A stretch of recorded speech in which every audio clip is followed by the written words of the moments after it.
After last night, I'm curious what you do when you have insomnia. Good morning, love.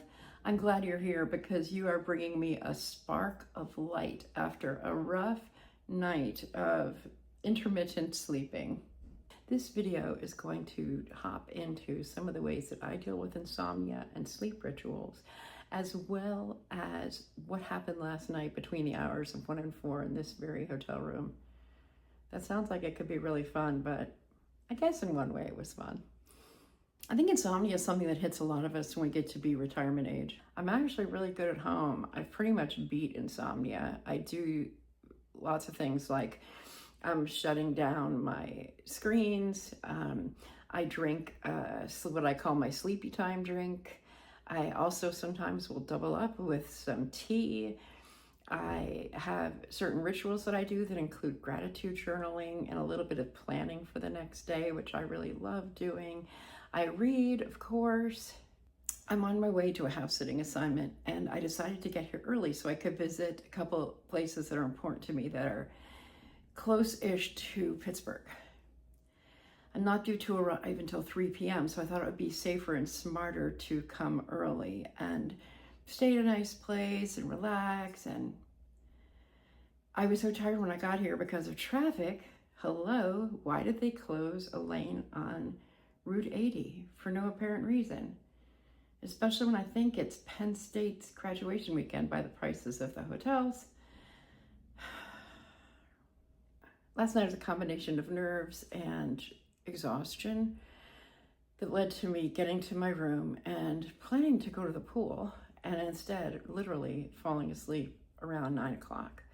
So I woke up at 1, restless, slightly worried, and having a revolving door of strange dreams. I found myself stuck. So I did what I often do, toss and turn, contemplate all the horrible things that might happen. And then I decided to write. Here's what happened then.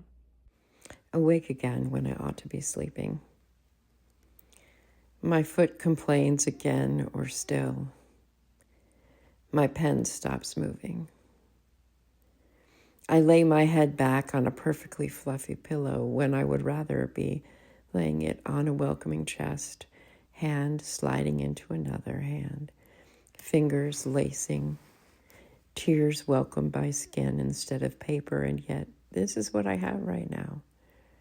A notebook, a pen, a thought, a memory, a prayer, elusive sleep, a place to be later, phone calls to make, wrongs to right, to write, to write. What would love say right now? Where would love lead you to next? Let love lead you there.